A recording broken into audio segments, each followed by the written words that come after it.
Пчелки нанесли много нектара. Вот так вот гудят.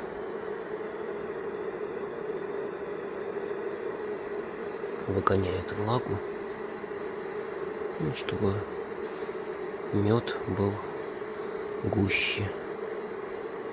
Такой вот гул.